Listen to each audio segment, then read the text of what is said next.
We have 4 great speakers lined up, which you can already see, and you could see some of the technical preparations. First up will be my colleague Jan Drahokopil, who has worked extensively on the issues of job quality for platform work and is involved, is a driving force behind the ETUI survey on platform workers.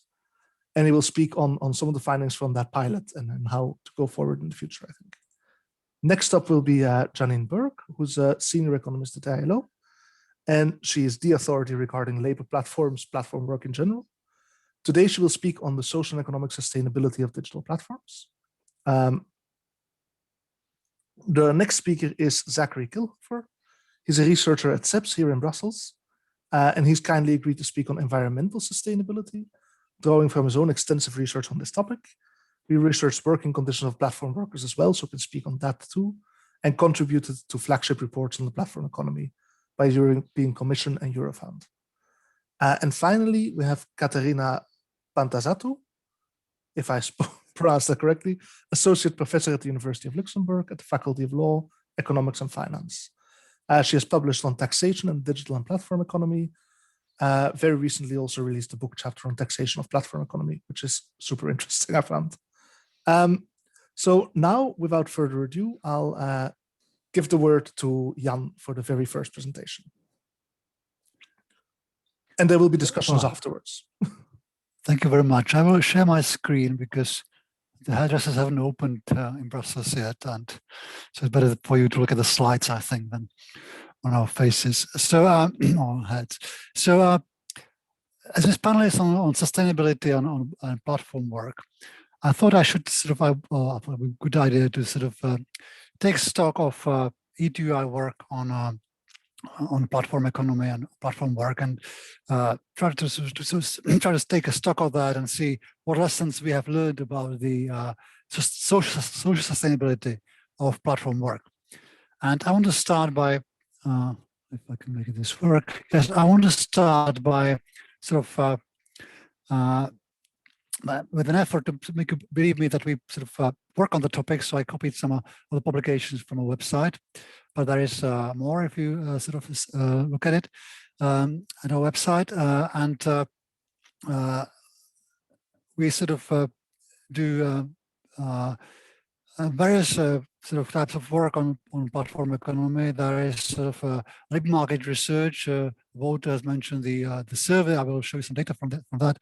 But also we do sort of legal research on the topic of employment in platform economy and how to sort of improve the working conditions for workers and guarantee them social rights. But I want to give you a heads up for a new publication which will come out later this year, which is a sort of a handbook, or which we call Modern Guide to Labor and the Platform Economy, and that aims to sort of give a sort of overview of the main issues, both legal and labor market issues, as far as the platform work is concerned. And Schellenberg has a chapter there as well. So I think everybody, yeah, I think it really sort of gives a comprehensive overview of the topic.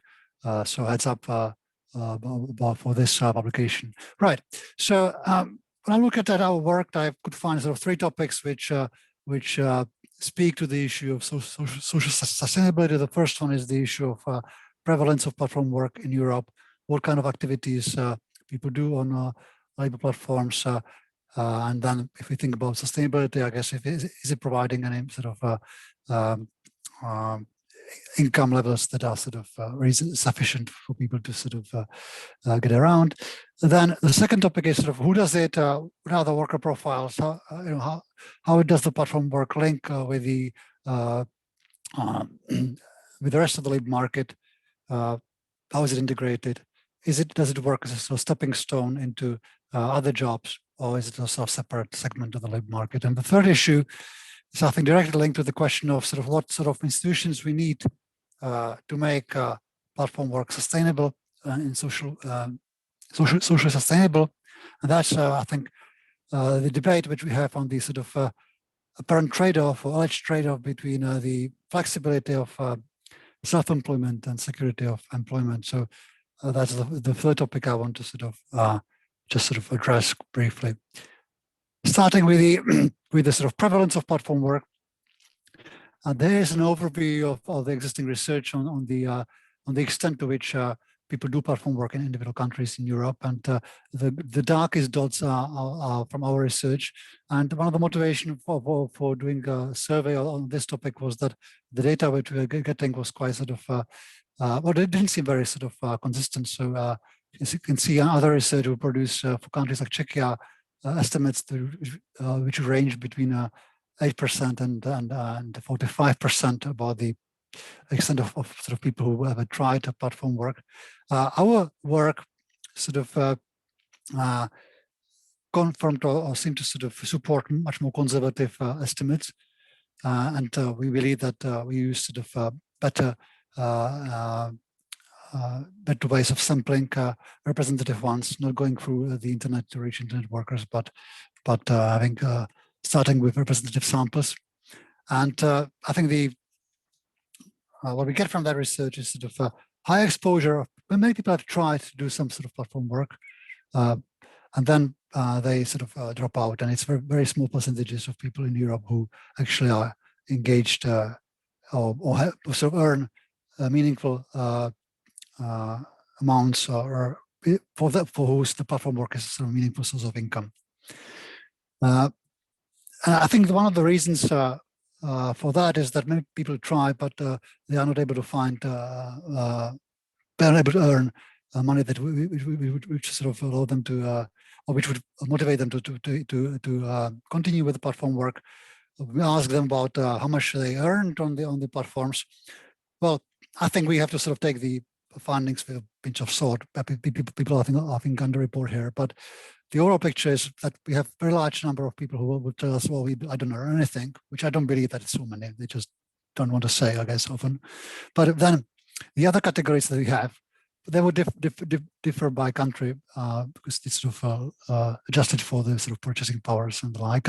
But this would, like, second most frequent category would be less than 200 euros per year as sort of second most prevalent category. So this seems to be one of the important reasons why people don't do it. And also our case studies, we did a case study of delivery workers in Belgium, and that shows that important issue for these workers is that they would like to work many more hours than they actually are able to find on the platform. So that was the biggest complaint by the workers. We want to get, at that time, the delivery work with the shift system, and they would say, we register for, we would like to get many more shifts than the platform sort of gives us. So you see the sort of oversupply of situation on this sort of market. I won't show you more slides from that research, but the overall picture we get in terms of who does the platform work is that actually the worker profiles, often we hear it's young people and the like. Well, but we actually find the worker profiles they're a little bit younger, but overall it's quite similar to the offline labor market. So we don't see much of a difference. If you have sort of people or one category are overrepresented in segments like transport, but you compare it with sort of worker profile in the transport sector offline, they are fairly similar.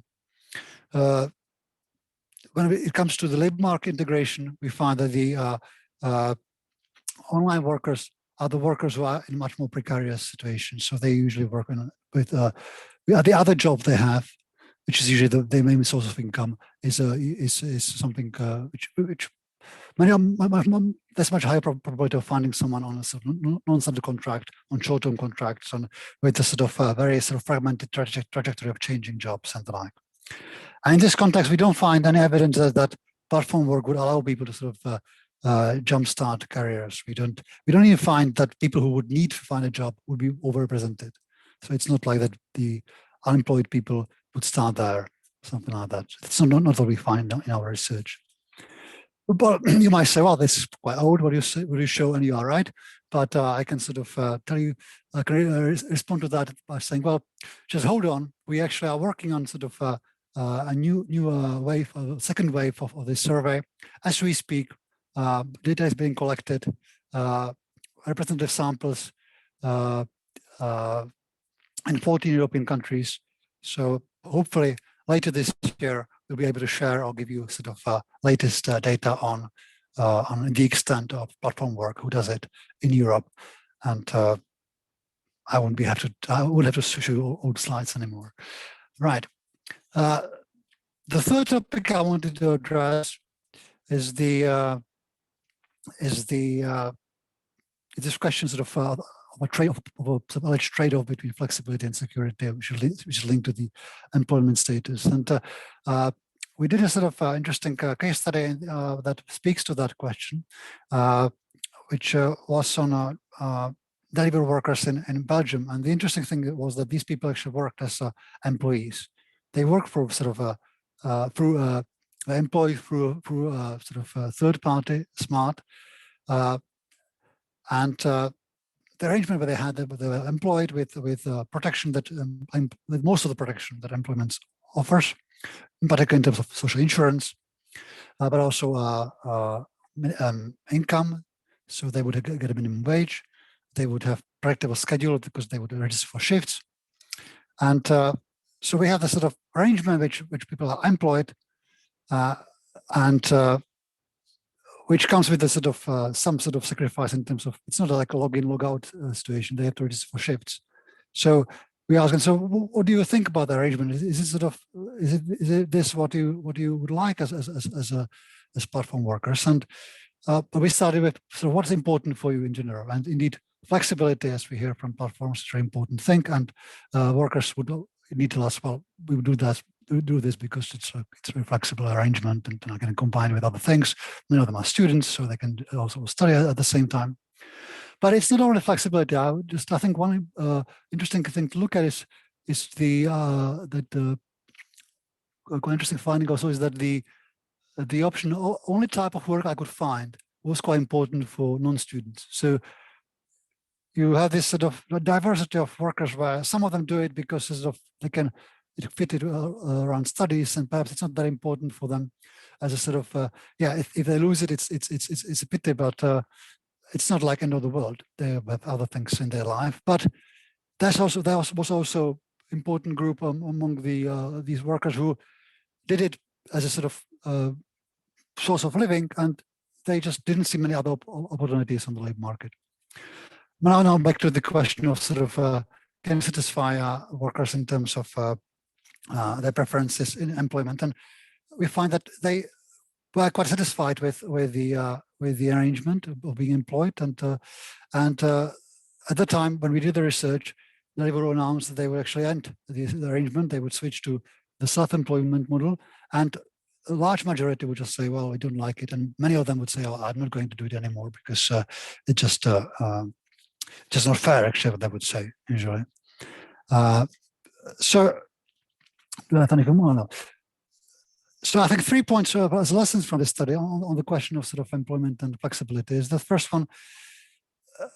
When we think about this sort of trade-off, flexibility or security, of course, if you ask workers, they want both, and it's not sort of surprising because I think flexibility and sort of security for them, it's sort of one thing because it's sort of a means of maximizing your autonomy and control of your work. So it's sort of consistent to actually ask for both. And second point is, well, you can actually, within the employment relationship, you can deliver on both. It may, you may need to sort of compromise a little bit on full flexibility. This arrangement was based on shift system, but workers should be happy. They sort of accepted that as a sort of reasonable price for the other things they would get from that arrangement. Many of them actually would tell us, we actually would like to have more predictability of schedule. We would like to have a stricter system, less flexibility. But the point being, you can deliver on both within the context of employment relations or employment. And that was actually my third point. So that's on the question of the institutions that I think would be desirable in the platform economy. But I wanted to end on the final insight from that research, which actually we haven't published yet. We hope to get it done out in socio-economic review, and I put it on the web for free as well this year, which actually looks at the question. So, is it, or sort of ponders about the question, does it make sense to speak about what the workers want, the platform workers want in general? Because, as I mentioned, they were quite diverse. Some of them would do it as a sort of side thing when studying. For others, it was their source of income, the main source of income, and they would support families from it.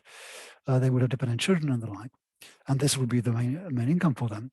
So quite a diverse group. So does it make sense to speak about the preferences of platform workers, even just in one segment, food delivery? And we say, well, no, they are quite diverse, and this also means that they have their preferences on the key issues of working arrangements will differ.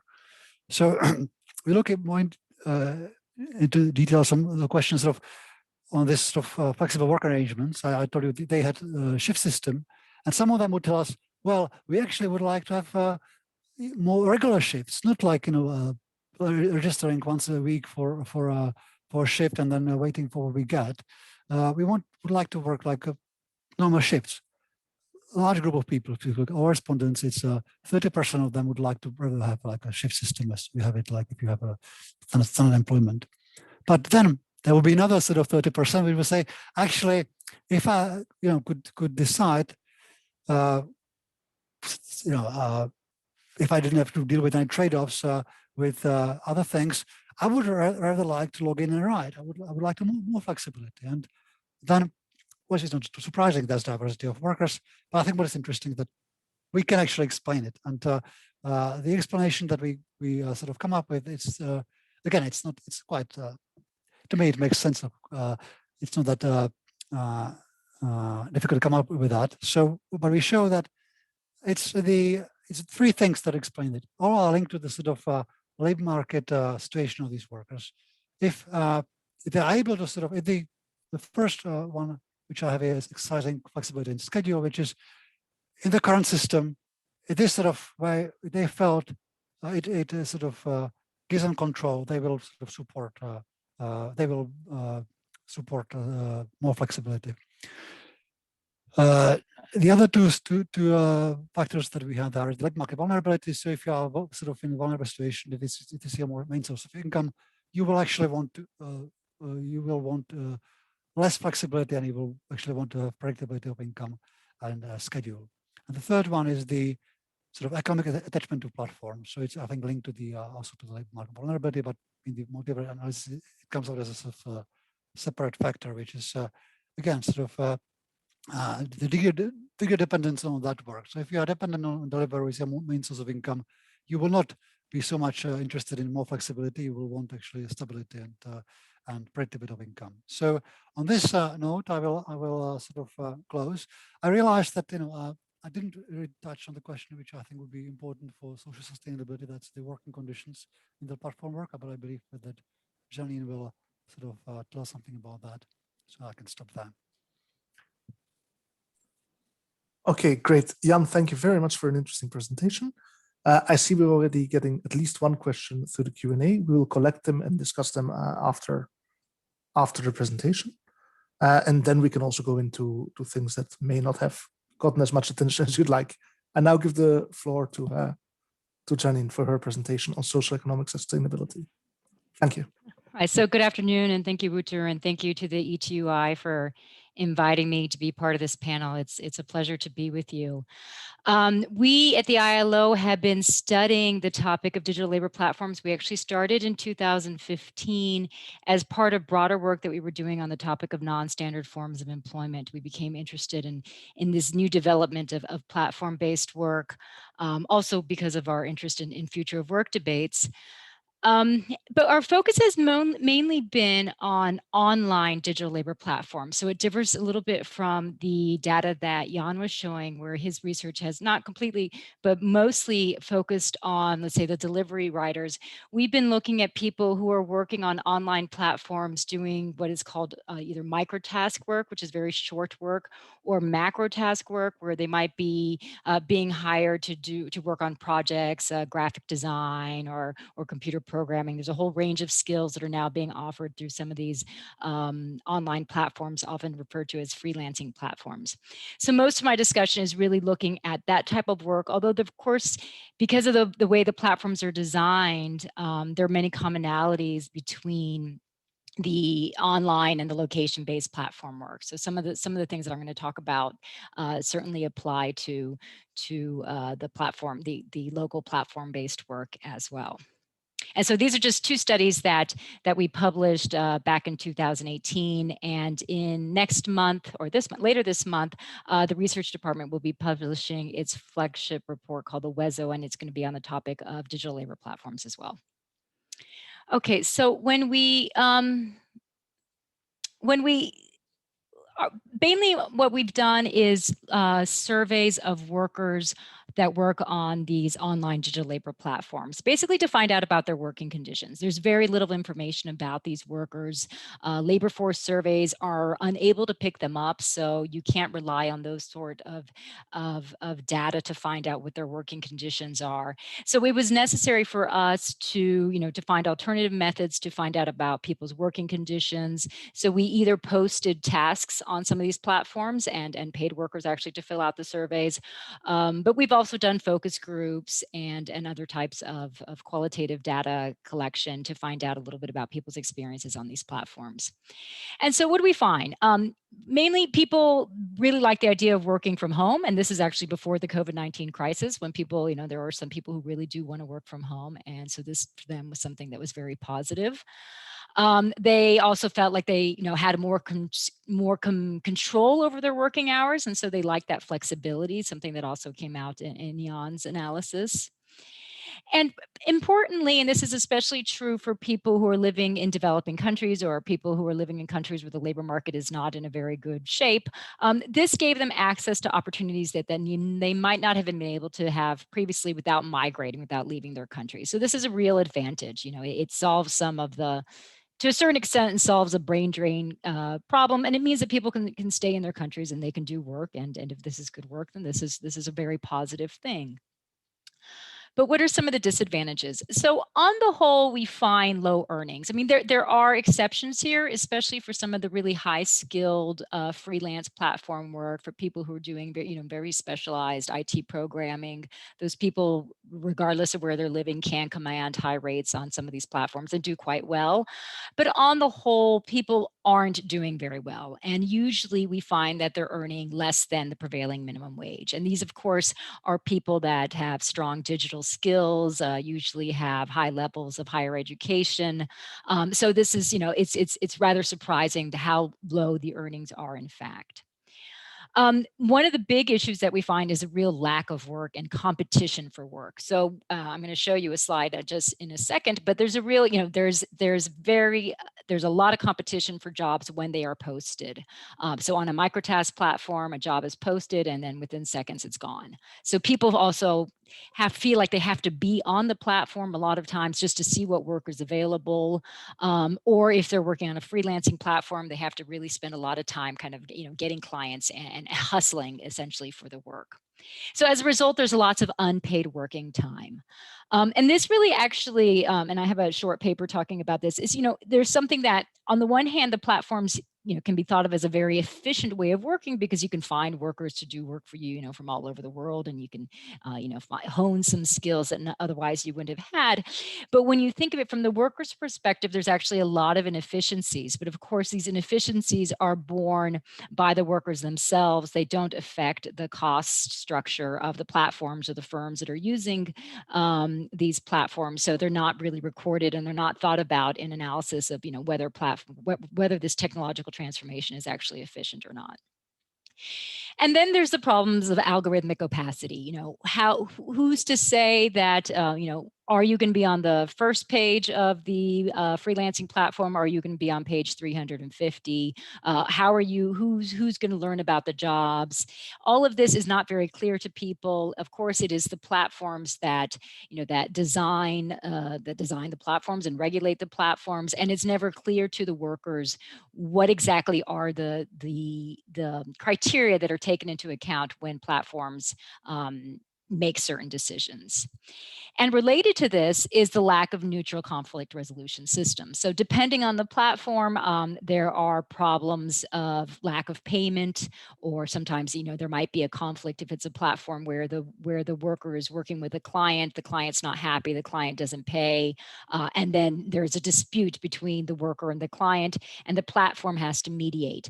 So some of the problems can be that, well, the worker doesn't even have a human to talk to on the platform to mediate this dispute, or it's the platform that mediates this dispute. And as a result, because it has an interest more in having clients, it tends to rule in favor of the client and not to the worker. So these are sources of real frustration that we found in the survey that in the surveys that we have conducted on these different platforms. So just to give you an idea really of this issue of oversupply, I mean, I think Jan showed that in his study of the delivery workers, but here is a screenshot that somebody posted on the Upwork community blog. So there, at this time, this was in 2018, there was 2,164,000 people who were registered on the Upwork platform. Only 126,000 of these people had earned more than $1,000. So there's a lot of people, and only 189,000 had earned $1 or more.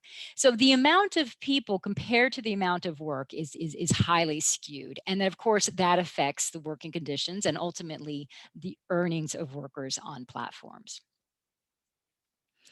Okay, so one of the trends that we've started to think about, in the beginning, we were looking really at the working conditions of the workers on the platforms, but we felt it was important to kind of assess the working conditions of the workers on the platforms vis-a-vis similar workers who would be doing offline work. So we just recently published, it's going to be in the handbook that Jan spoke about, or which is going to be coming out soon, I believe, a study that looks at Indian workers who then basically compares Indian workers who would have been working in a kind of a business process outsourcing industry with Indian workers that are now working on platforms. So the gentleman on my right is actually one of the persons that we interviewed for our study of microtask platforms. And so, I mean, what are the big differences that we find? So one of the issues is, the people who are in the call center or business process outsourcing jobs. There's been a lot of criticism of these types of jobs, but it's important to keep in mind that these people have a formal employment contract. They have all the rights that they should have had, that they would have by Indian labor laws. They have the camaraderie of being with their other workers.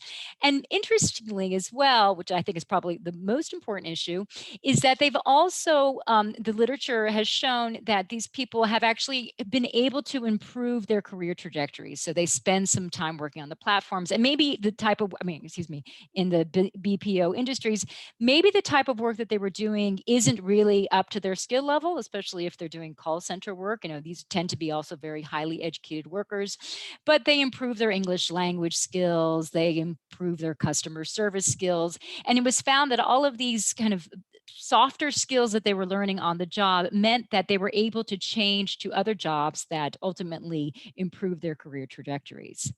Now, with the people who are working on platforms, they are working to a faceless computer without a boss that they can turn to, doing work without knowing always who that work is for. Sometimes they know who the client is, sometimes they don't, without any human contact with the client, without an employment relationship. They're classified as independent contractors. They receive their payment through bank transfer. But then when the day comes where they decide that they no longer want to do this type of work, they actually have a very hard time proving that they've been on these platforms and that they've been doing this work. So there are ultimately some consequences along down the road that are really important and are not really being thought about. So this is one issue. But then when we actually compared two similar groups of workers, so these are workers with similar educational profiles and other individual characteristics, similar occupations in similar sectors, offline and online workers in India, what we found is that, in fact, the people who were working offline actually made more money. So not only are, and this is for our sample as a whole, so not only are they not having these other benefits of being in an employment relationship, but actually their earnings are in fact less. And I feel like a lot of this is really due to the high level of competition on these platforms. So that's one issue. But this also makes us think a little bit about, where are we heading with a lot of this platform work? And so what we've seen in our research, and we actually will be publishing a working paper soon on home working in the Philippines, which also looked at people who are doing digital work, is kind of trends also in replacing workers who normally would be doing, let's say, secretarial work in an office with what is now called virtual assistants. And it's problematic from a regulatory perspective because these are cross-border employment platforms essentially that are classifying workers as independent contractors. And of course, these workers are not privy to all the benefits that they would have in an employment relationship. So just here's an example of one of these platforms. We provide Australian businesses with dedicated staff and virtual assistants from the Philippines. Workers who were working on these platforms, they have set working hours. They would either work 4 hours a day or 8 hours a day. They had certain breaks. They had to download software that monitored their time on the computer, that would take random screenshots of them. This is also something we see in the other platforms. But of course, despite having this monitoring and supervision and a working schedule that was actually not inflexible, but regular hours, they do not have the benefit of the employment relationship. And so I think that this is something to keep in mind also when we think about trends in the world of work, that this is something that has the potential for growth, especially now with the COVID-19 crisis.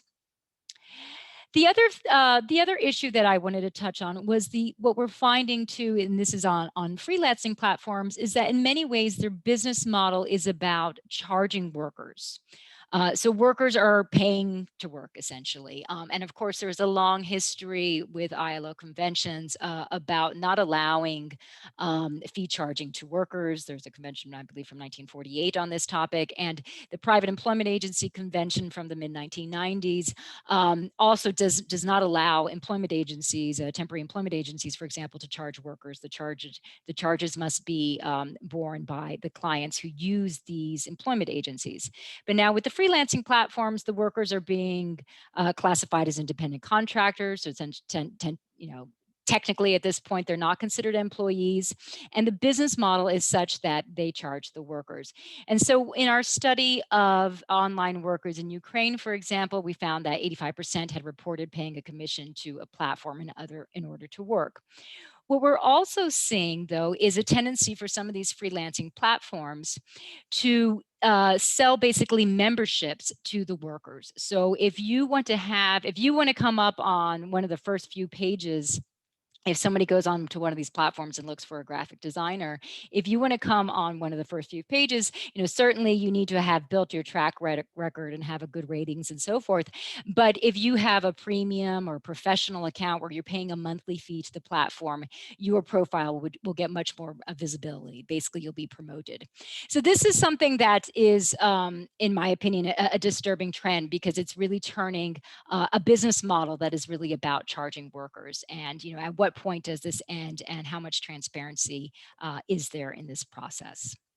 And of course, this is something that doesn't just affect workers, it also affects small businesses. And here, I'm turning to the delivery platforms. These are two headlines, one from the New York Times and one from another newspaper, talking about how the delivery apps, not only are there issues with the workers, but there's also issues with the fees that they're charging to restaurants that are using their services. When they intermediate between the restaurants and the delivery of the food that those restaurants provide. They're taking high percentages of restaurants already thin margins and already precarious situation in the COVID crisis, and that is their business model. So this is something that I think requires a lot of reflection from policymakers, and I believe will be a source of discussion. So the topic of this panel is on making platforms socially and economically sustainable. I mean, there is a lot to be done in this area, and this really is a global agenda, especially when we think about these cross-border platforms. It's not very clear, even if the worker were to be classified as an employee, okay, so then they would be privy to the labor laws in that country, but there's still a lot of questions that one could ask about really the responsibility and the legislation that applies to the workers. So there really is a lot to be done, and it's something that needs some thinking. So here I just wanted to list some of the issues that I think need to be thought about. I'm sure there's many more, and I'm sure my fellow panelists are also going to be coming up with other things to add to this list. But one issue, like the one that I mentioned about prohibiting fee charging of workers and limiting fee charging of businesses, and having really transparency in this area of fee charging. Of course, there's a need to address employment misclassification. There is a need to establish some sort of neutral dispute resolution systems. This is something that could be at a global level. The Global Commission on the Future of Work that was established by the ILO and that in 2019 published their report for the centenary of the ILO, they talked about the need to have some sort of global governance of these platforms that could deal with these issues. And so I think that this is something that perhaps could be taken forward. We need to figure out ways to ensure the payment by platform companies into tax systems, but also by workers into the Social Security system. I mean, these are systems that are required for our societies. I mean, when we talk about social and economic sustainability, Social Security really is at the heart of that.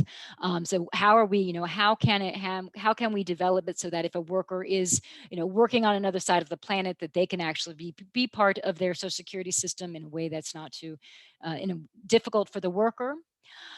There need to be some sort of minimum wages, and perhaps even establishing these minimum wages through collective negotiation. And of course, freedom of association and collective bargaining rights. And there needs to be a discussion about ensuring data privacy and portability, so that if a worker can really, if they spend a lot of time in a platform and they've built a reputation on this platform and high ratings, that they can take that information with them were they to join another platform, to have more competition among the platforms so that they can then offer better services to the workers would actually do a lot to address some of the asymmetries that we find in platform-based work. So that's all for now. Thank you very much. Thank you very much for a super interesting presentation. It's nice to see that it's interesting to see that this topic of the oversupply on these platforms comes back in both the first and the second presentation. And I also think that the fourth presentation, Katarina's, will tie into some of the issues you had at the very end concerning the taxation and the employment rights. So it's nice to see it all fit together. Now we're going to talk, now Zachary is going to talk about the environmental sustainability and e-commerce, which is a slightly different topic, but it will be a very nice addition to this whole panel. So without further ado, Zachary, floor is yours.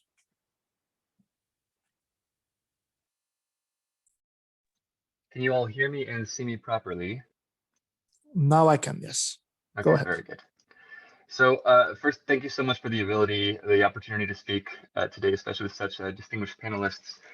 The presentation is about online platforms and marketplaces. We're looking at their environmental impacts and sustainability. And so most of what CEPS does is look at platforms from sort of the business model and the working conditions angle, which is similar to what we just heard from Jan and Janine. But we've also done some work on sustainability from a broader scope. We did a study, which I'll speak about in just a moment, where we also looked at environmental sustainability. And so I hope that I can give you some insights, some food for thought with that. And so this is just a little bit of what we're going to cover today. It's always important to get your conceptualizations down, because that is half of what we argue about, is what we are calling things, and to make sure we're not looking beyond what the actual scope of this is. Then we'll talk about this report that CEPS completed and published last year. And then I'll have just a few things to say about the labor platforms and how they might be, how we might think about those with regards to environmental sustainability. So the first slide here is essentially what we at CEPS look at as platform work. So it's a triangular relationship. Bear in mind, this is greatly simplified. There's oftentimes more than 3 parties involved. Clients can easily be other businesses, so you can have multiple clients in the same transaction. A lot of the time, the workers might have management, so there might be intermediate steps between all these. Many constellations are possible, but sort of for the sake of simplicity, this is what we look at when we talk about platform work. They could also be called labor platforms, digital labor platforms, online labor platforms, as the Oxford Internet Institute would say, and so on and so forth. But essentially, this is what we're talking about. It's really about the exchange of services for payment. And by contrast, when we're talking about e-commerce marketplaces, this is what's happening. So you can see that the triangular relationship stays the same, but what's exchanged is goods instead of services. And so then instead of platform workers, we're talking about sellers, which can be individual people, it can be businesses, and then you have consumers, which similarly can be individual persons or also businesses. Of course, this, again, it can be much more complex than that. This is just a useful simplification. It's also important to consider, for other reasons, that the largest players involved are not only involved in the goods. So, for example, most of Amazon's revenue is not coming from their marketplace; it's coming from their web services. It's also possible that the platform itself is participating as a seller on the platform that they are themselves running. And so again, this is a great simplification, but it can be useful. Essentially, we're talking about the exchange of goods for payment. And as one final point here, it's not exactly fair to say that these are completely separate from labor platforms. And I say this because if you take a platform like Etsy, which I think most of you are familiar with, you can buy craft stuff. People in their homes will make some craft stuff, then you can find it and purchase it, right? And so if we compare something like Etsy to something like Upwork, what we're usually doing on Upwork is we're purchasing a digital good, right? We're buying text files that they work on, or buying a .py file or something. In many cases, we're just buying a digital good. And there's really no discussion. I mean, we all know and assume that Upwork is platform work, right? But on Etsy, because you're purchasing this physical good, we often think this is completely beyond the scope of labor platforms, right? And I think that that's a bit too narrow. It makes our jobs a bit more complicated when we're trying to research these sort of platforms to parameterize this. But regardless, we're speaking about labor in both cases. Whether you're selling a good or a service, there's probably a continuum from a good to a service. And there's labor involved for both of these that needs to be considered. So this is our report that came out. It was by CEPS and the Academy of Internet Finance in Zhejiang University, co-funded by the EMSD. So the idea behind this is essentially that because online platforms, especially the e-commerce marketplaces, are growing in prominence, they're really becoming just such dominant economic players that they need to have, we need to scrutinize them more. They need to have more responsibilities. And so what we did is we looked at 4 large players, being Alibaba, eBay, Rakuten, and Lufax. And we had a threefold focus on sustainability, which was economic and social and environmental.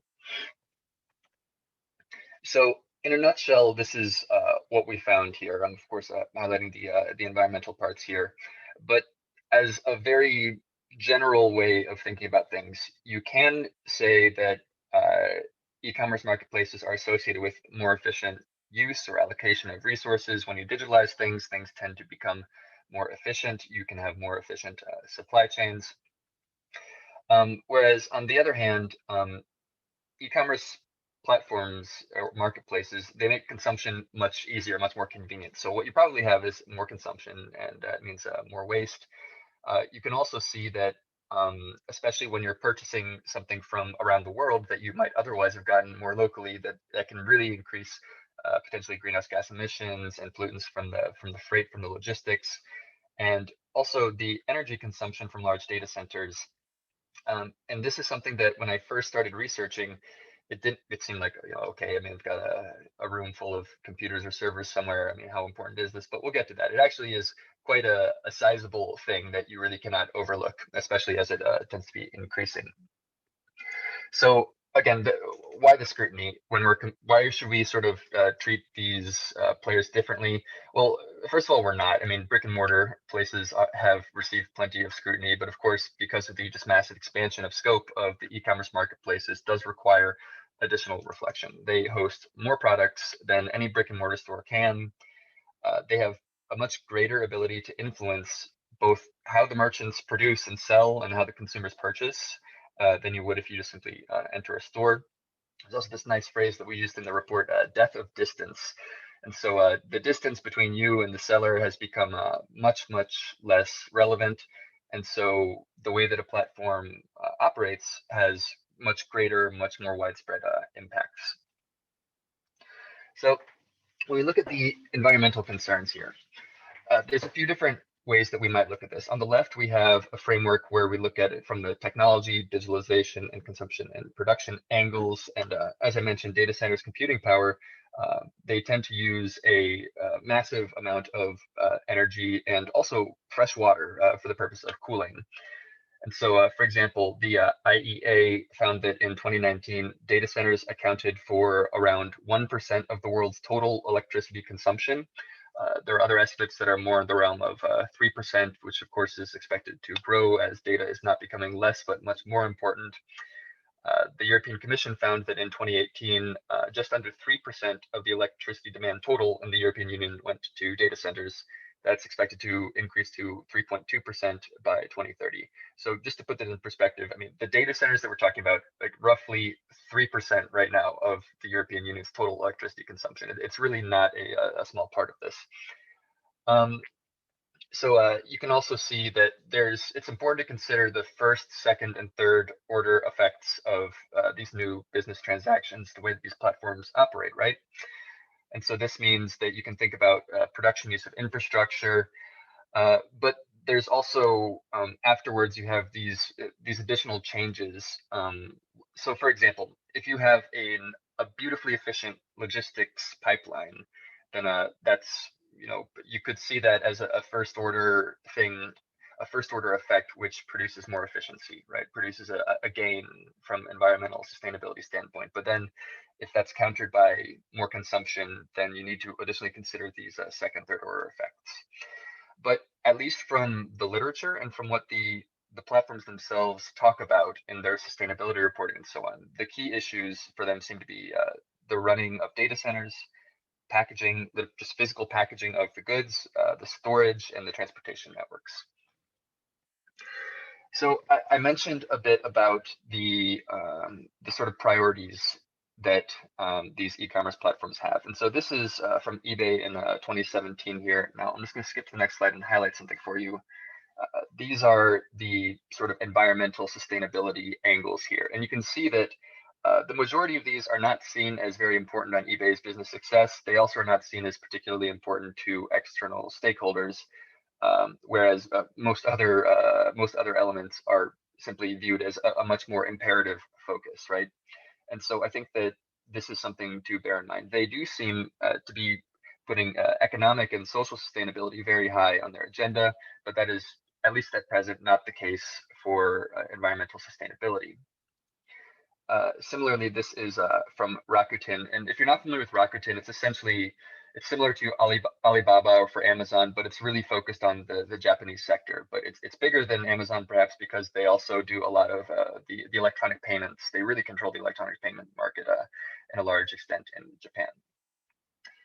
But similarly, you can see in the very lonely bottom left quadrant here is where we have the environmental protection as an important topics. And so you can again see that neither the stakeholders nor Rakuten itself sees this as sort of a pressing priority, which can probably mean that you can expect that it's not going to be treated as a pressing priority.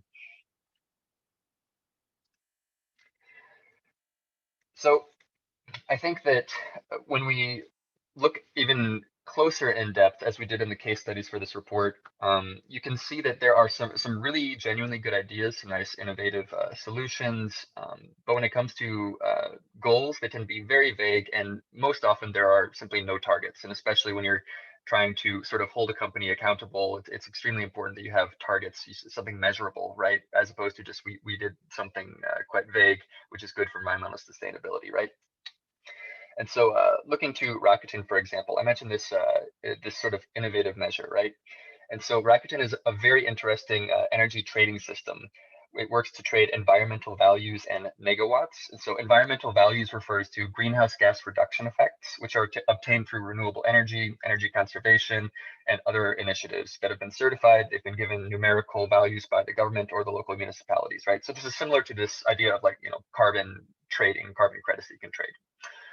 And megawatts is a term for value which is gained from energy conservation. So essentially, through this sort of energy credits trading marketplace, they are doing, in my mind, a good job to incentivize that everyone within their ecosystem is being more efficient.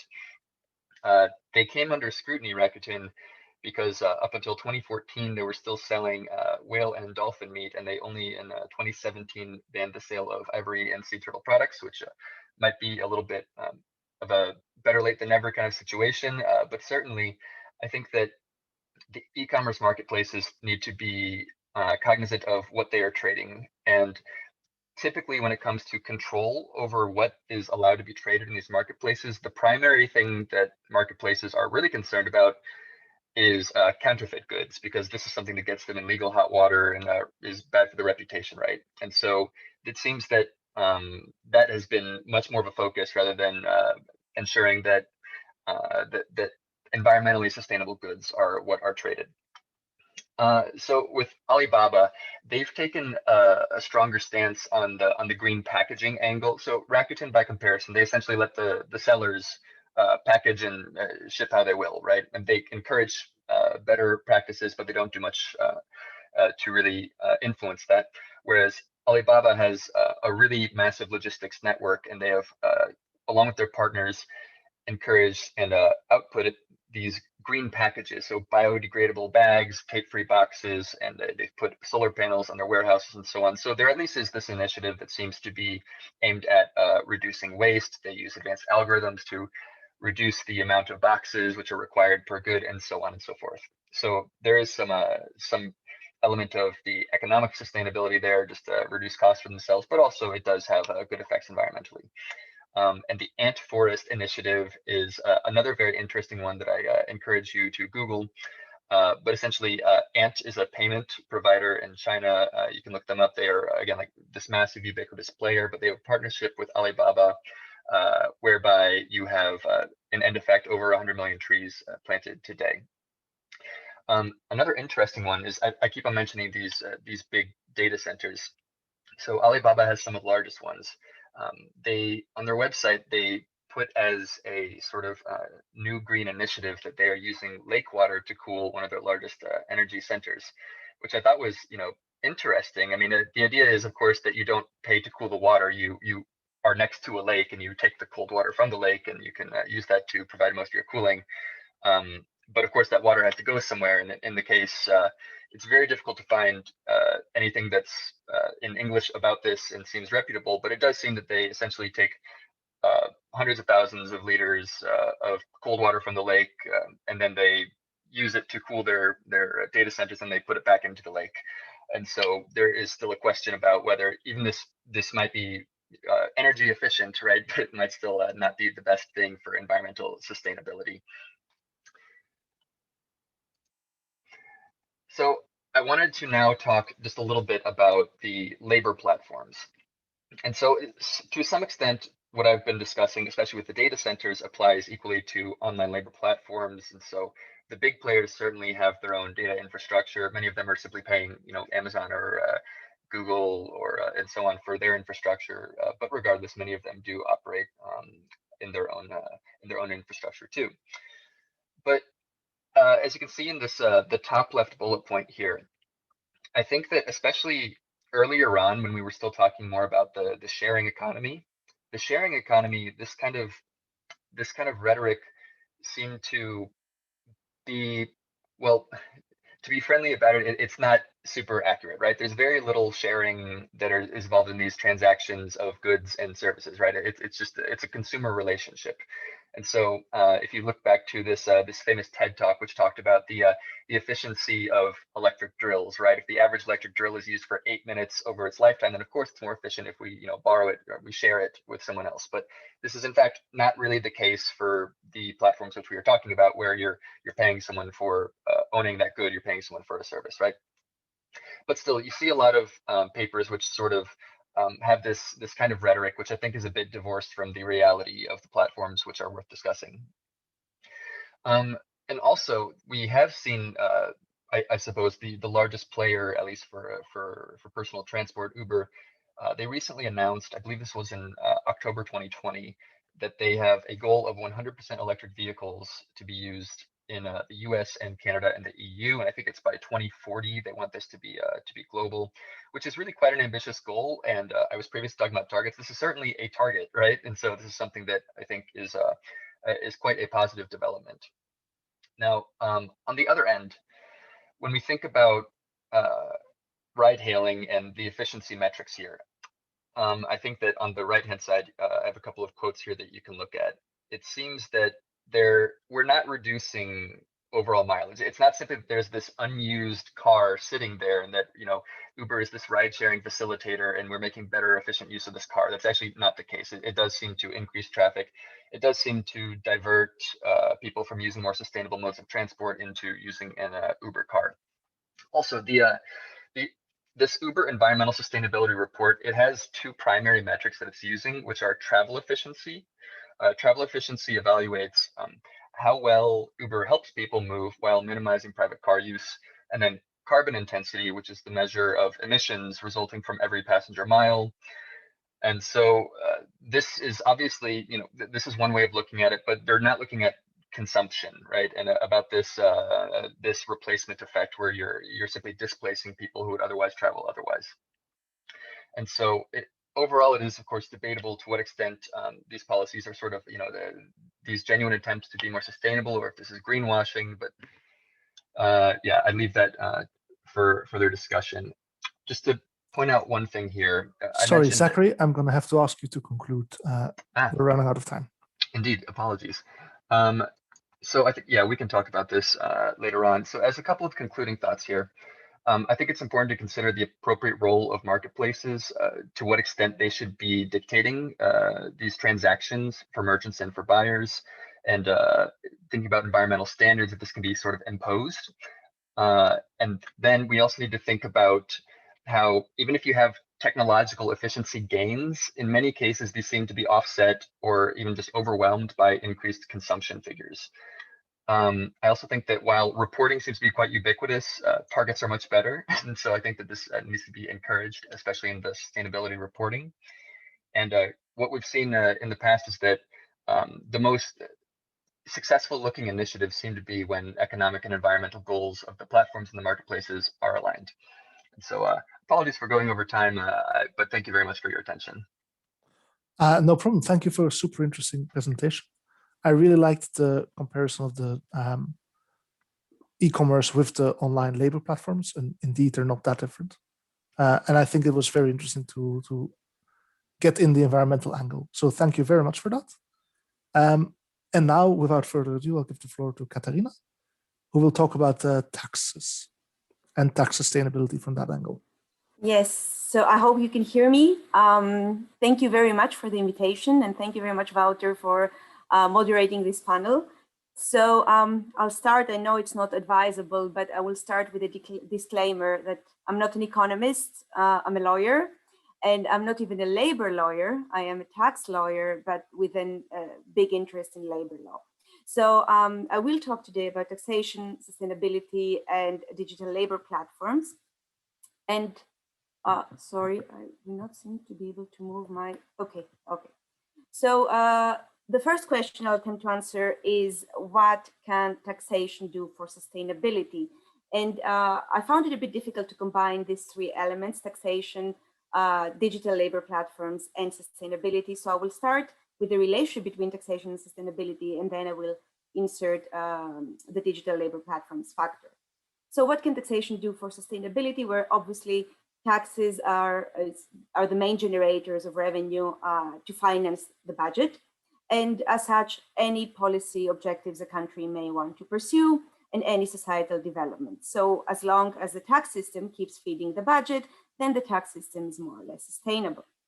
And what can taxes do? And each one of the functions of taxation I will present now, they possibly relate to one or more expressions of sustainability. So obviously the first function of taxation is the fiscal function, which, as I said, is to feed the budget. And they can also pursue taxes regulatory purposes. They can have a regulatory function, the famous Pigouvian taxes, for example, to promote environmental goals, pollution taxes, plastic taxes, environmental taxes, and so on and so forth. And this can be a way to promote environmental sustainability. Or they can have a redistributive function to obviously redistribute the income. So for example, at EU level, this is what cohesion policy does. It takes from the richer countries or parts and distributes to the poorer ones. And they may also have, well, this could be aligned to the, let's say, a broader view of social sustainability. And we can also have the stabilization function, which is the idea of lowering taxes in case of recession to increase demand. And again, in a broad sense, maybe to pursue economic sustainability. And what would be the reason to levy taxes? So there are two main theories, and of course there are many others, but according to the benefit theory, the tax is a price citizens pay, taxpayers pay for all the public goods and services they receive in the country. And the other theory is the sacrifice theory, which suggests that a tax is equitable only if the tax law levies an equal sacrifice on all citizens. So taxpayers are supposed to pay according to their ability to pay and no more. So at the same time, tax policy can also be a tool to achieve sustainability, and this is quite self-explanatory. So in a negative sense, a certain tax policy may restrain or discourage certain behavior. And again, we can go whichever sustainability way you want. It can be environmental. And also in a positive sense, it can encourage certain behaviors. But now what happens with sustainability as a tax design goal? And this is quite difficult, I think, for a number of purposes. And at least in tax law literature, people draw inspiration from the UN Sustainable Development Goals and the relevant targets. So 17 goals, almost 170 targets that vary from gender equality to reducing inequalities, to reducing poverty, to green economy, to anything you can think of. But now the problem is, whichever sustainability we decide to promote, who will promote that? Because as you know, also in the context of digital labor platforms, as we already heard, they are so different. And at the same time, having to incorporate a preferred or a prioritized sustainability, it would be extremely difficult. And that could be done at a one country level, but achieving a global level, if you will, or even an EU level, it would be extremely difficult, in my opinion. So I think it's relevant to briefly present to you some global tax policy trends in the past year, and I hope you will see how this is relevant. So obviously green taxation has increased, so taxation for environmental protection, we have green measures appearing more and more to discourage bad behavior, and also partly to shift the burden from labor taxes.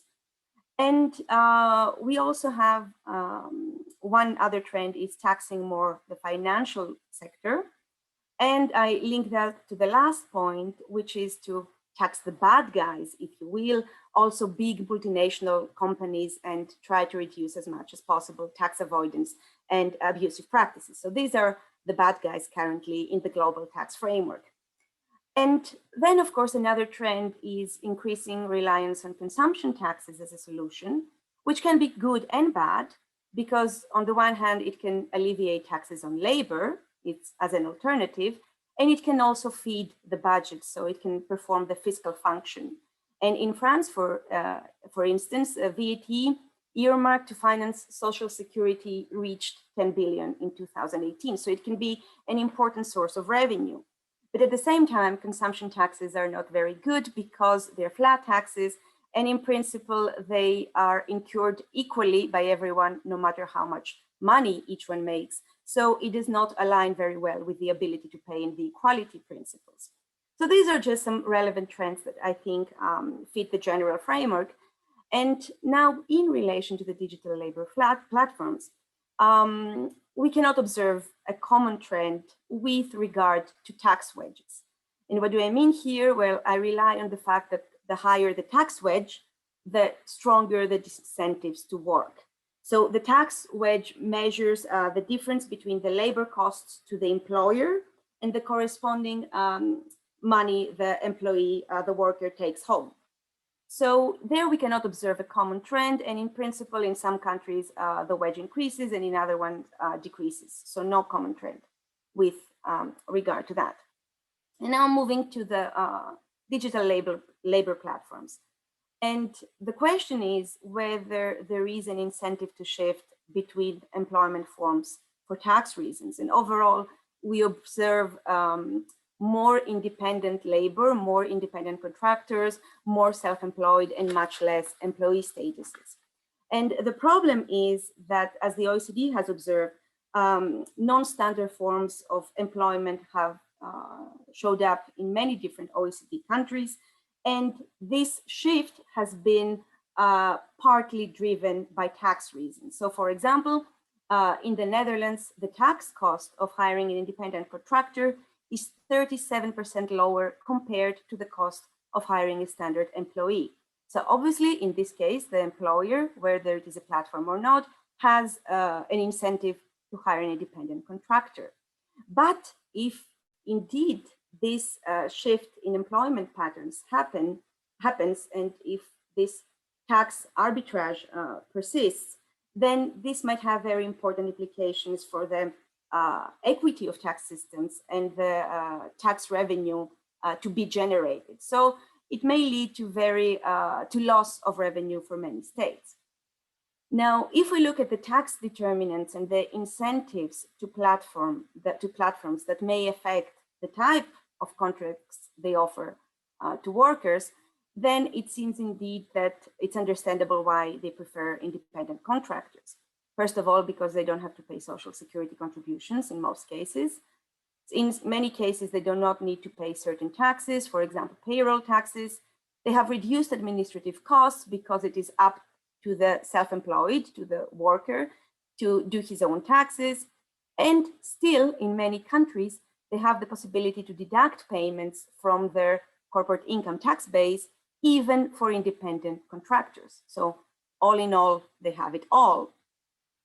And at the same time, there are also incentives for self-employed and independent contractors to opt for this type of employment relationship. And here it can work either way. So if you are an independent contractor working for a labor platform, then you will have to register for VAT and you will incur VAT liability. Of course, there are certain thresholds. So there is a de minimis rule. And it is your own responsibility to file out your tax, to file your tax returns. Now, this can be, if you're tax compliant, this may lead to high administrative costs for you. But if you do not want to be compliant, then obviously it's an opportunity for tax evasion. You just do not file any tax returns and you say, I had no income from working, or I didn't even work in this platform. And the problem is, one of the main problems for this tax evasion is the invisibility of the service itself and the possibility for a worker to use multiple platform services. And there, if it is really an independent contractor and if it remains up to him, then there might be no liability to tax at all. So this money is completely lost. Now, obviously, the only incentive could be that, well, if you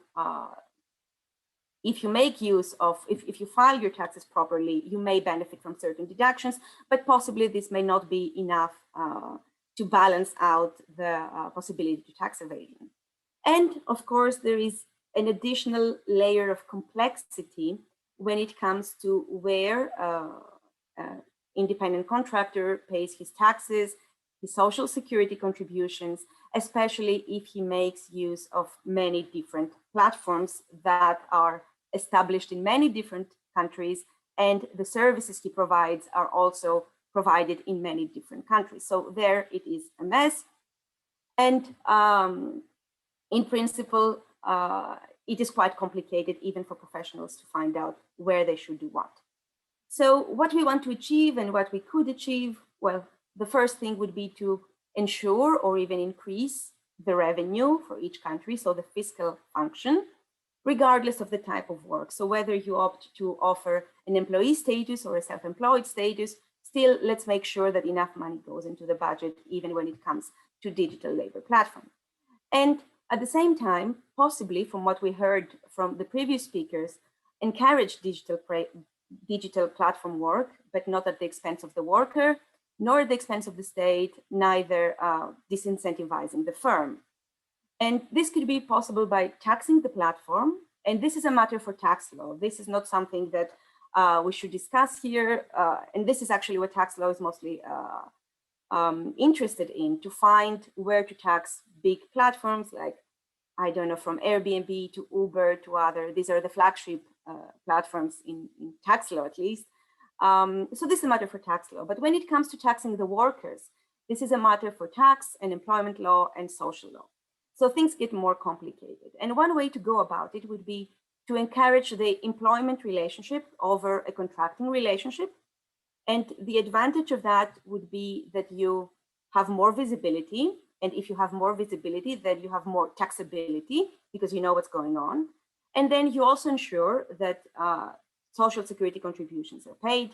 You keep deducting what can be deducted in a way that you reduce your tax base, and possibility of administrative simplification for all parties involved. So the platform takes care of everything. Now, this is just some facts that would be interesting to see. So for example, I'll just go very briefly over these to see how complicated it might be. So some of this information still holds, some of it is a bit older, but 34% of gig economy workers did not know they had to make quarterly estimated payments to the IRS. This is data from the US. And in tax year 2014, independent contractors and on-demand workers underpaid about 6 billion in social security contributions from self-employment tax, again, data from the US. So this is a problem, as I told you, of the complicated relationship also, because when they say they did not know, they did not know. It's a different thing not to know and decide not to declare. And it's a problem of the discrepancy between tax, employment, and social security contributions as to the definition of the worker. So when you name the type of work, an Uber driver is for country A, an employee, but for country B, a self-employed person, and for country C, a hybrid employment, I don't know, a hybrid worker, then it becomes pretty complicated to define and for him to know where he has to submit what. And there are easy way out, there are easy ways out of that. And one of this is just to enforce information exchange and reporting obligations. And we're heading there. So at EU level, there is a proposal for a directive, DAC 7, as we call it. It's a binding instrument. And it is expected to be adopted by the Council very soon, and to enter into force in 2023. So there, the EU will establish an obligation to the reporting platform to collect and verify information regarding the reportable seller. And when I'm speaking about a seller, I don't mean only people who sell things on marketplaces, but even people who offer their personal services. So this would catch more or less all the labor platform workers. And this information then will be communicated across all member states. So there will be much more transparency and much more visibility, and this is quite obvious. And the OECD started this with the model rules for reporting by platform operators with respect to sellers in the sharing and gig economy, although what the OECD says is not really enforceable at the moment. Now, what we can do also is to facilitate and incentivize the platforms to collect and remit to the tax authorities the taxes due. This is very difficult again, because if you are Uber and for the UK, your worker is qualified as independent contractor, but for, I don't know, Japan or France is qualified as something else, it's quite difficult to do that. And again, it's the thorn there is the contractual relationship between the platforms and the services providers. And we can also encourage the taxpayer and the worker to declare his income from the platform activities by improving his education and self-reporting, and also by reducing the tax compliance burdens and costs through automated compliance processes. And even if we cannot go for the employment status, which obviously would be the best in terms of ensuring visibility and having social security contributions and so on, even if we opt for the independent contractor, there is still something we can do about it. So we can make sure that the actions are visible, and we can make sure that the independent contractors are reporting the income and they pay their taxes and social security contributions. Now, I don't know if there is any possibility to reduce taxes on income from employment, and if this indeed would result in the desired outcomes, or to increase penalties for tax evasion to the platform if it has not installed appropriate mechanisms, or to the workers if they're caught evading taxes. But all in all, we are on the way there, and more countries are adopting a presumption of an employment relationship instead of independent contractors. And the burden of proof is with the employer to show indeed that, unlike the presumption and the employment relationship, I am employing or I use an independent contractor. And there was a huge case in California and that introduced the ABC test, but I can talk about it later. Thank you very much for your attention, and I look forward to the discussion. Okay, thank you so much for this presentation. I think it fitted very well with the other discussions, and also with some of the questions about the employment status and how on earth to enforce taxes across nations. So I think this is very interesting. I will now open the floor for discussion. I've collected some of the questions because there have been some coming in. Thank you very much for that to the audience. So I don't think we'll have time for all of them, so I will just go through some of them that I think might have more wide effects, but also feel free to answer on the chat itself.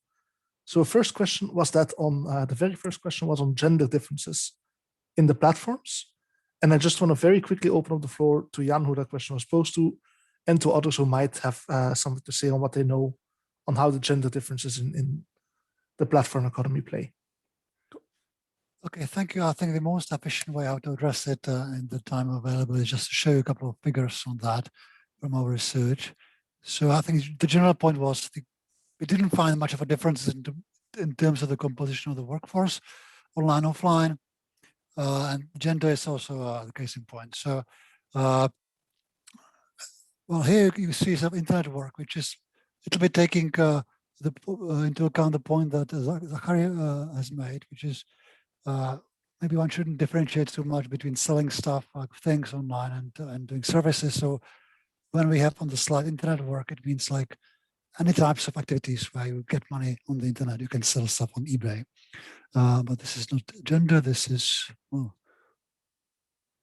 you can see that, well, yeah, this is, I think, age. Yeah, so age a little bit younger, not much. Good. Okay. Jan, if you could just focus on the. This is the gender, indeed. Yeah, here the Perfect. gender.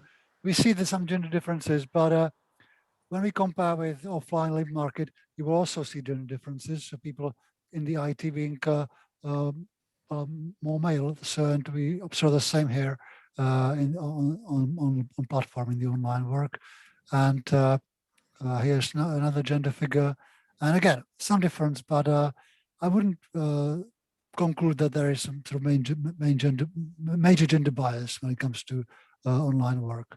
And I think that's all I have on gender there. Yeah. Okay, perfect. That is to the point and interesting, because there is some work that talks about how women might be more likely to do some tasks and how the tasks might differ between men and women. Is there any of the other panelists who want to come in on this question, or? Yeah, if I can just come in really quickly. Please. So we found in our studies that in North America and Europe, there weren't that many gender differences. In the global South, there tended to be many more men on the platforms. But interestingly, we also found that, like Jan said, the women, for example, in our study in Ukraine, the women tended to be doing translation, copy editing, the men tended to be doing IT. And as a result, the wage gap was very different. So we saw a lot of kind of the reproduction of a lot of the problems in the offline labor market in the online labor market. The other interesting thing was that the women tended to want to do this type of work so they could combine it with their domestic responsibilities, whereas the men were doing it to complement their pay. So, and also as a result, because the women were doing it to combine it with caring for children, for example, they weren't as efficient in some of the jobs that they were taking. They were kind of taking the shorter tasks that were quicker to do that didn't pay as well. I can chime in too, just quickly. I'm aware that on the Please. platform Etsy, which is again for craft trading of goods, this is something like around roughly 90% of workers or craft makers on Etsy are women. I recently did a study to be published, which is about a cleaning platform that operates in Germany, and I looked at the gender distribution and the wages. I found that there are more women on the platform. I think it was around 60-40 in favor of women. I also found that women earn something like 1 or 2% more on average than men for this particular platform, for this particular type of work. But of course, that's again, I think that, as Gillian said, when you have a platform like Upwork, you might see it's roughly equal, but then it turns out that when you look at the tasks that are required, those tend to be still very differentiated by gender in many cases. Okay, thank you very much for this. I will now controversially bundle a lot of questions and throw them open to the panel, which essentially has to do with, there were several questions on what solutions there might be and how to get a better sustainable socio-ecological, how to get a better socio-ecologically sustainable form of work. And several things came forward there. One is whether you know of any examples of organizing those, negotiating better working conditions. And then specific solutions were proposed, such as time banking or platform cooperativism, which I saw Zach already answered a little bit in the Q&A. And then regarding possible solutions that Janine also had in her slide, there was one question about whether employment status wouldn't kind of answer all those other questions about precariousness. Once you have employment status, whether that would not be the solution, which I think Katarina and Janine could speak to. And also about the enforceability of any sort of solution, given the evasiveness of all this and the difficulty. So that's a very big topic, but if the panelists would like to take a little bit of time to talk about these possible solutions and issues. Shall we just go in order, or is there anyone who wants to go first? I am now looking, and that's not her fault, at Janine, so maybe if you could go first. Okay, I thought you were looking at Jan. Okay, so I think the establishment of the employment relationship could certainly solve all of the problems for the location-based work. And it's part of the reason why I dedicated less focus on that, because to me, this is something that actually could be solved very easily, either by allowing workers to organize and negotiate collectively. You know, they're there in the locality, so they could really solve a lot of things. It's a national social security system, national laws. Now, the cross-border work, I think, is much trickier because, you know, who is responsible? Is it the platform? Is it the client? The clients in Germany, the platforms in California, the workers in India? You know, it's not so clear. If you establish a minimum wage, then are you going to be hurting the workers from the global south? If you set it at the level of the global south, that's not fair to the workers in the global north. If you set it at the level of the global north, maybe then you exclude the workers from the global south. If you set it just locally, again, you would have these problems. So I think the governance questions are actually really tricky, and there's not any easy solutions. Certainly, I think at a minimum, with some of the platforms that we see, and so I gave the example of the virtual assistants. I mean, there's some really clear, you know, some examples it's really not clear about the employment relationship. We're in a gray area. Other ones, there's a really clear employment relationship. If you have a set schedule with breaks and you have software that's monitoring your time, you're in an employment relationship. I mean, I think that would be fair to say. And so if that's the case, then that person should be paying into the local Social Security system and should benefit from the labor laws in their jurisdiction. So that's one thing, but that of course requires governments to take a stand. And this is very difficult. I mean, we see this with global supply chains, which are in many ways much more easy to regulate than this. But again, who's ultimately responsible for the working conditions? If a lead firm is pitting suppliers against each other, and so then the working conditions are bad, it's not just the supplier's fault, it's also the lead firms that have some sort of responsibility here. So, you know, all these debates that haven't been solved with kind of traditional global supply chains are now digital global supply chains, and it makes it really much more difficult. So my advice is just at least to maybe just start kind of on issues that can be resolved more easily. And so here with the idea of the example, I think the example of the German Crowdsourcing Association and IG Metall, where there was a code of conduct and they established an ombuds office that had kind of a bipartite board and one independent member, so there's 5 members, and they resolve disputes. I think that's a really nice model of a way to go to how to kind of resolve at least disputes. So at least if you could have something that addresses, you know, non-payment and dispute resolution, that would be a really important step if you could do something at the global level, and then on that can be built on later on. Okay, thank you very much. For a very valid attempt to try and explain this huge issue in a little bit of time. If I can now give the word maybe to Katarina, if she has something.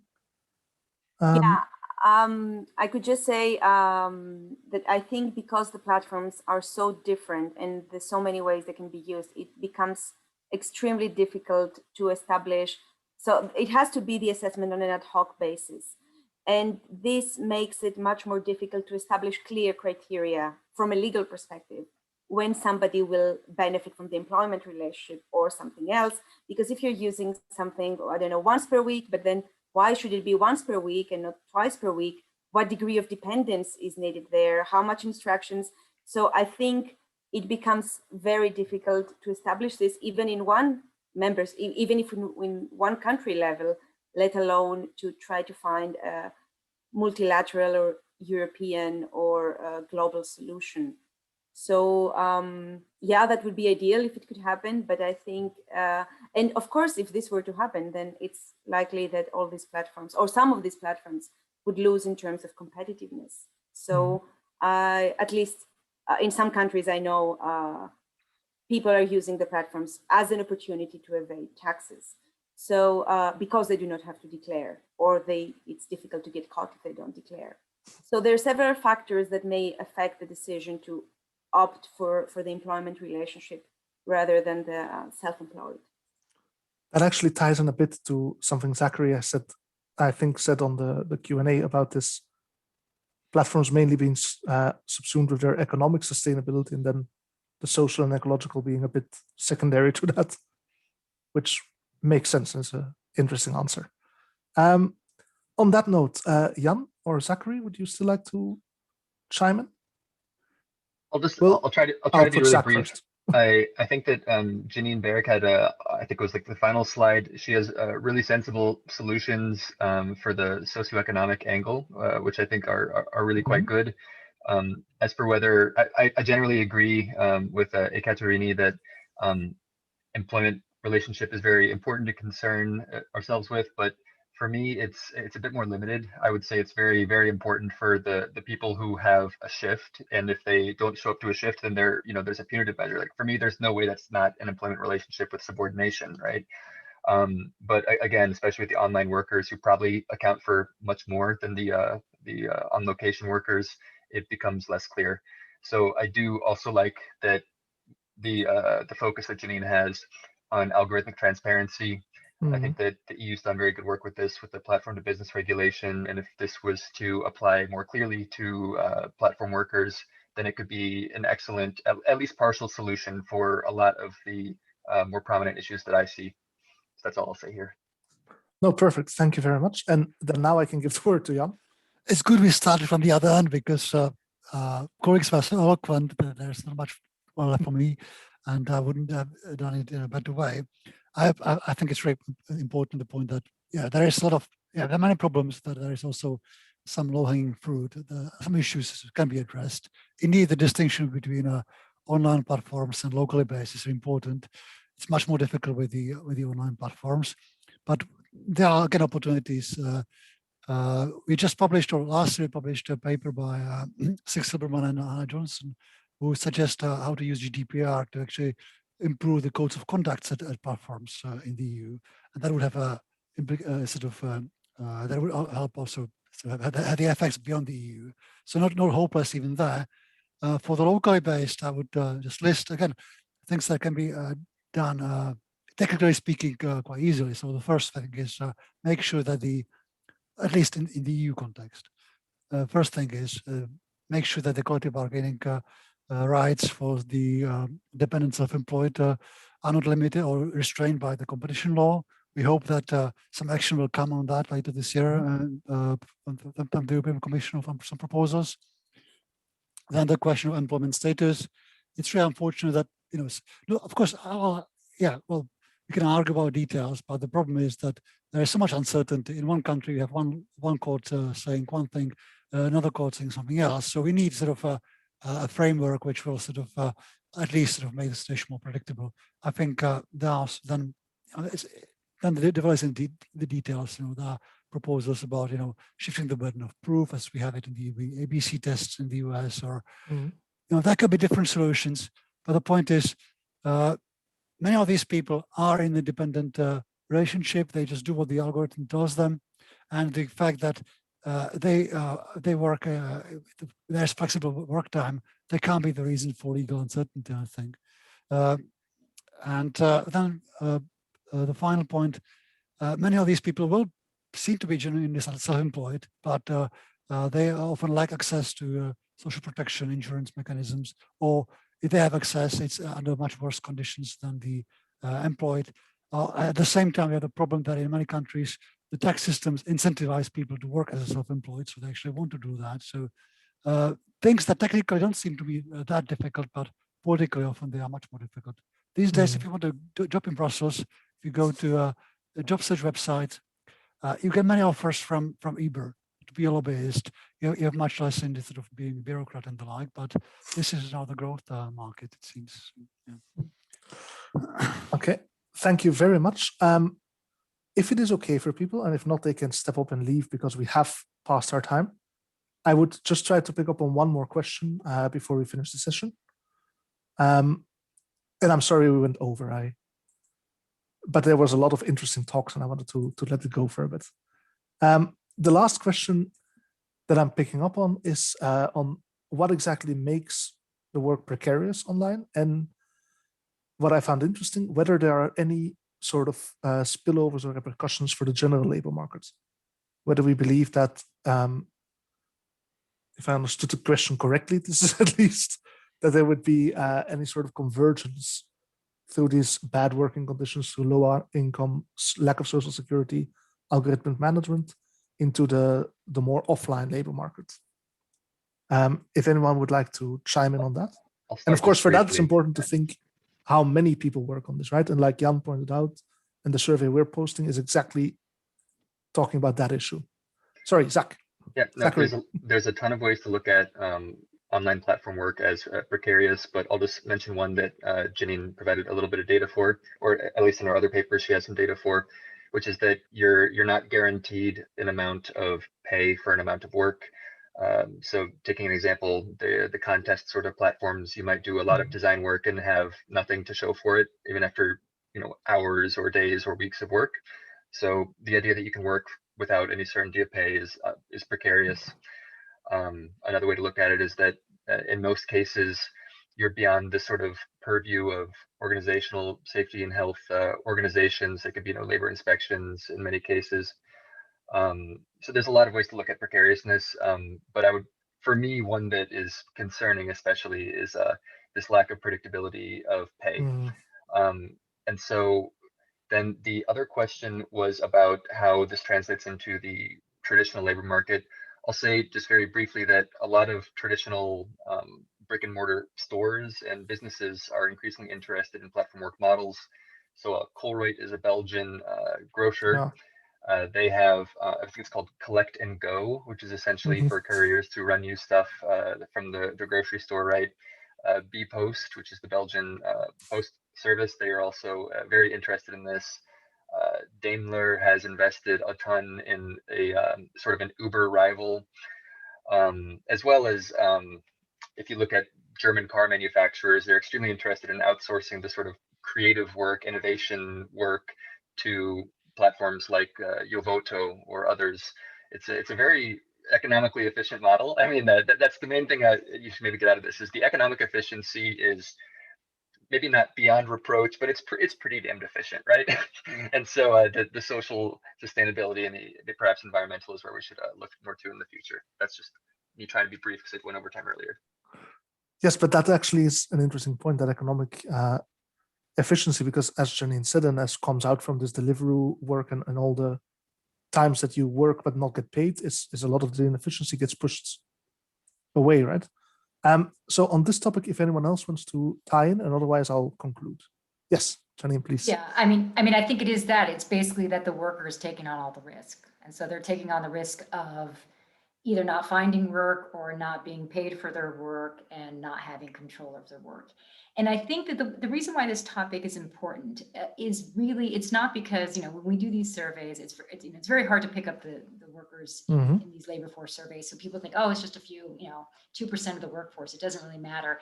Really, what is important is what is it telling for other employers and for business down the road. And just like Zach was saying, I think there is, if a bricks and mortar store sees that, well, if they could just start, hiring their workers through an app, and then, God forbid, all app workers, the regulators decide that all app workers aren't really employees, then there will be a tendency then for other businesses to start hiring labor through this type of platform. So I think this is why it's really important to have a conversation now when it's just a small percentage of the labor force until it gets to be a really big percentage of the labor force. Yeah, I think we've seen it for a couple of decades already with outsourcing in general. So that we've seen that with work being outsourced to companies with worse working conditions, then the bargaining in all companies will happen in the shadow of outsourcing. So the same, I think, can be expected with platform work. And indeed, the point that it's a small segment is less important because it's I think I would be worried about the impact on the sort of non-platform market. And then on the precarious, what is precarity and the like, I quite like what Zachary was saying, and we could see it in this Deliveroo study I showed you. We had it was a context of people were facing the prospect of shifting to self-employment, and we had a sort of open question there, and so only people who were sort of angry would type in, right? They would, and so what's your problem? And they would say, and most of the responses they were quite colorful, but they would refer to the fact that they're losing the predictability and stability of income. Well, they didn't have a stable income, but they at least would know, a week in advance, that they would what they would earn, and they would know that if they have a shift, they would be paid minimum wage. And this was really for them the main thing. This was what made them angry. Okay. Thank you very much. On this note, I think I will conclude the panel. We are 8 minutes over time. I think that's okay. So thank you very much to all four of the great panelists. Katharina, Zachary, Janine, Jan, thank you very much for your time and for the interesting talks. About sharing the slides, we had not agreed this, so I will send this, a mail afterwards asking if people would be okay. But in theory, that was not the plan. So it might be possible, but don't. We shall agree on it later. To Anyway, not put people on the spot. If you want now. my slides, just email me. I'll email them to you.